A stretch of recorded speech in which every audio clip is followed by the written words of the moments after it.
It's delicious. I could eat this whole thing.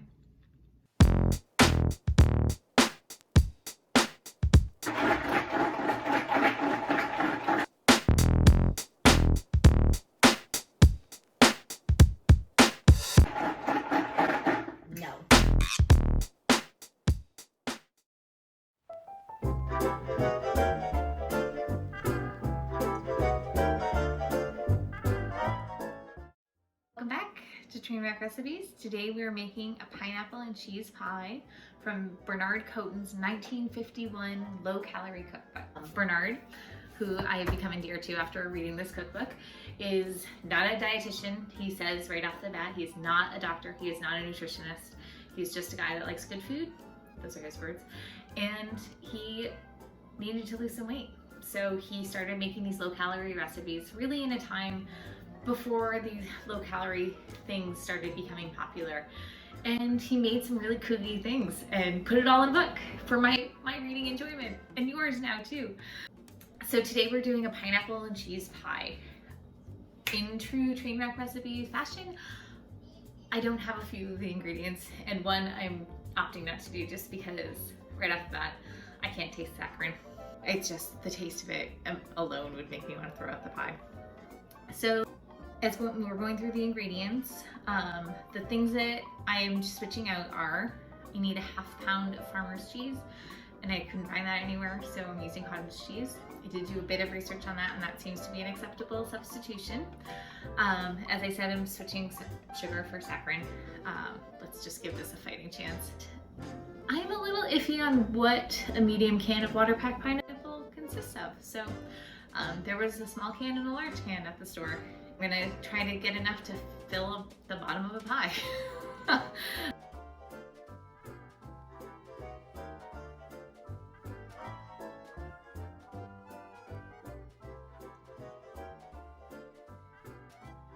First thing you're going to need to do is add 2 tablespoons of cold water to that gelatin.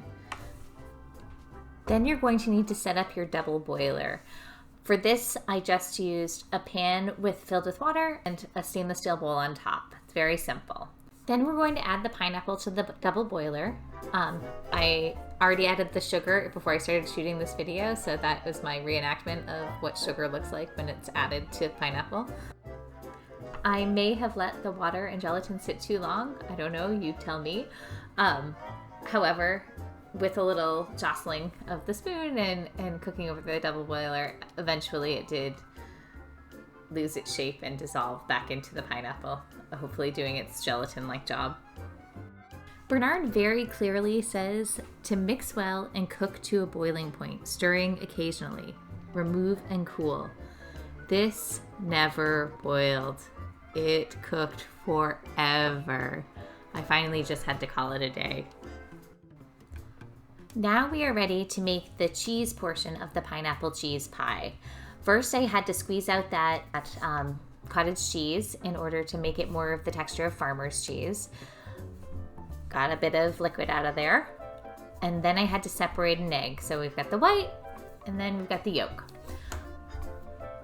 Next, I'm gonna whip that egg white first. I don't know why I do it first. I just always like to have it ready once it's ready to fold into whatever I'm folding it into.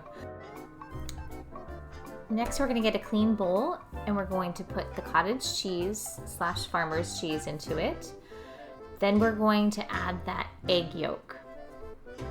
The remaining amount of sugar that we didn't use in the pineapple, and then I at first tried to use the hand mixer to see if I could get it smoother, and it didn't work, so I scooped the whole thing into the blender. Bernard does say to blend the farmer's cheese and 1 egg through a food mill. I did not have a food mill, so the blender was really my best option. It came out much smoother from the blender, so I put that back into the bowl, added the vanilla and the milk, and stirred that all together. Finally, I folded in the egg whites and set it aside. Now it's time to make the strangest part of this whole concoction, and that is the crust.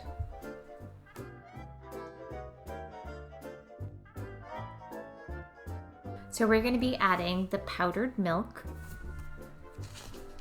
a whole egg, And then we're gonna mix that together into in a bowl.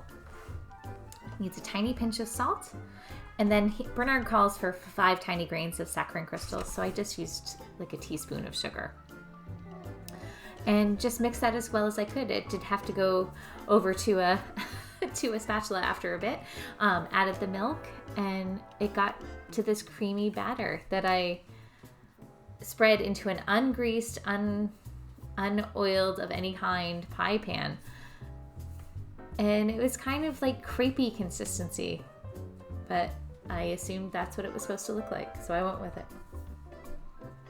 I added the pineapple filling, spread that out. I was hoping it would be a bit thicker, but it still stayed pretty loose. And then I added the cheese mixture on top. I have to say, at this point, I was mildly hopeful that things would turn out okay.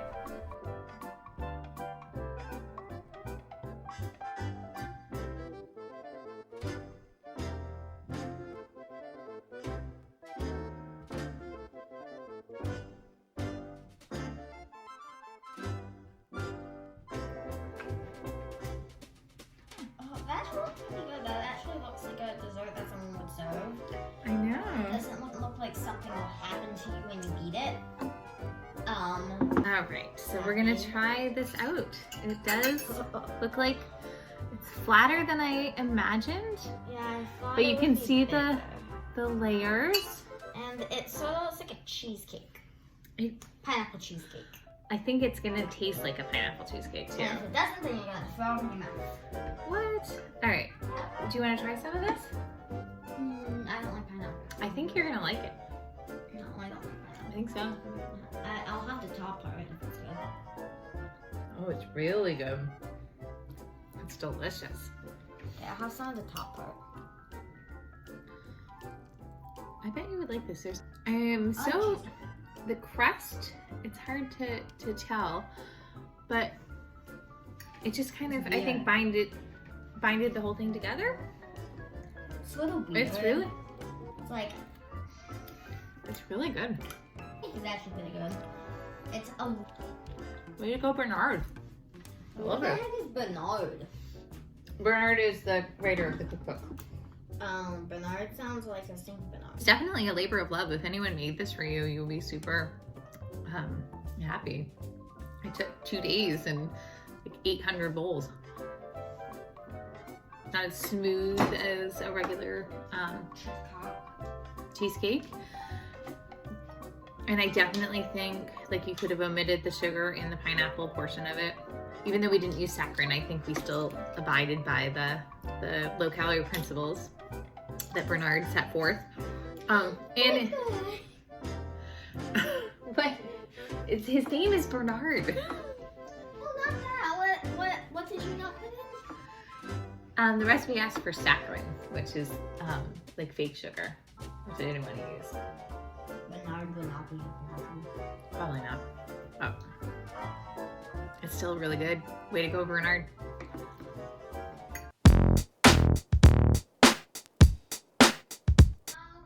11:30 we have art class.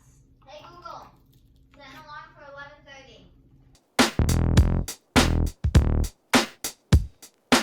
Done. Your alarm's set for 11:30 a.m.